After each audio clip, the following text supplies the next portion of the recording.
between Russian officials and Trump campaign officials. And this is the latest example of it. Yesterday, Barr basically made a statement that said, you can lie to the FBI, and that's okay.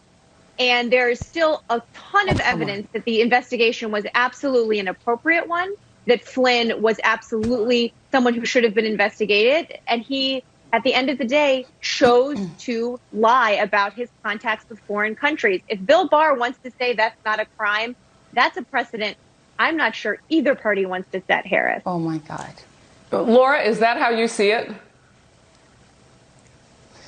Wow, I feel like I'm in some kind of alternative fantasy sci-fi reality universe movie. I mean, that is nothing could be further from the truth. I'm not sure, Marie, that there was a word that came out of your mouth that's actually true. I mean, it's wow, new, right? Because just look at the transcripts. Happy Friday, everyone. Look at the transcripts of the conversations. There's a big difference between talking to people and colluding. And how, if that's the standard for collusion, then how come you're not screaming for accountability for Fusion GPS and the DNC and the Clinton campaign, for literally meeting with FSB agents from Vladimir Putin, for taking disinformation and for using that against a political rival in a presidential election in this country? And the message was the message was exactly the opposite to millions of people in this country. Not that you can just lie to the FBI and get away with it. The message was that accountability that so many people in this country have been asking for so long is finally actually going to happen.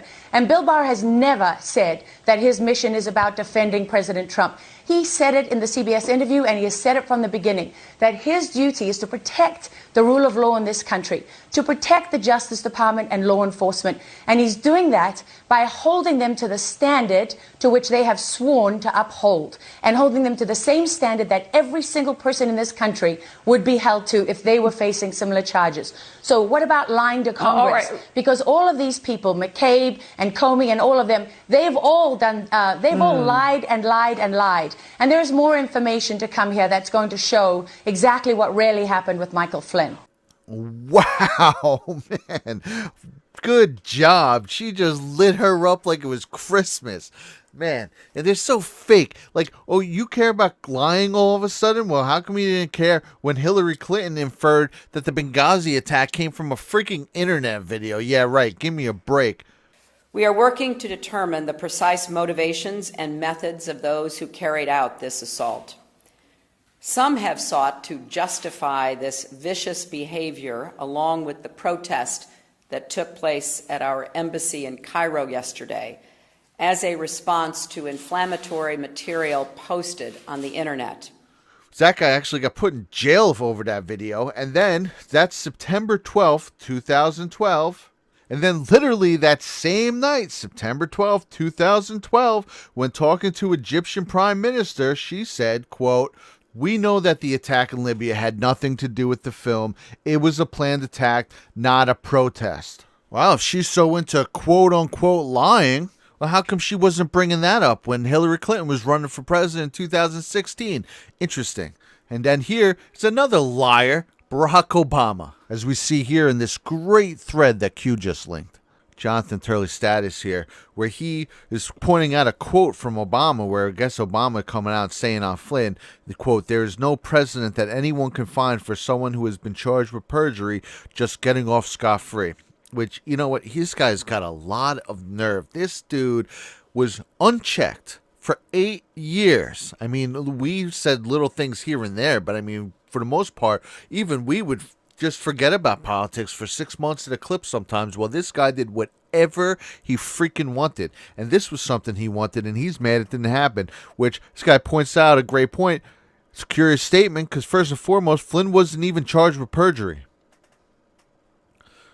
Second, he continues, we know now that Obama discussed charging Flynn under the Logan Act, which has never been successfully used to convict anyone and is flagrantly unconstitutional. Well, I'd like to see them use it against John Kerry, to be honest, but I get what this guy's saying 100%. Third, it reaffirms reports that Obama was personally invested in this effort. Finally, there is precedent, and this is so great. And he cites a case, I believe this is from 77, where they had such dismissals. And then the Justice Department has dismissed cases in the past, including the Stevens case that was requested by President Obama's own Attorney General, Eric Holder, for the same reason, misconduct by prosecutors. It was done by the same judge, no less, Judge Sullivan. So how's that for precedent? So these people lie. They just lie. And here's the case he's referencing from April 7th, 2009, so they didn't even waste any time. It says that U.S. Attorney General Eric Holder had asked Sullivan last week to dismiss the verdict and the indictment after acknowledging that prosecutors had failed to share with Stevens' attorneys notes from an interview with the prosecution's key witness that contradicted the witness's trial testimony. So that's exactly what just happened here.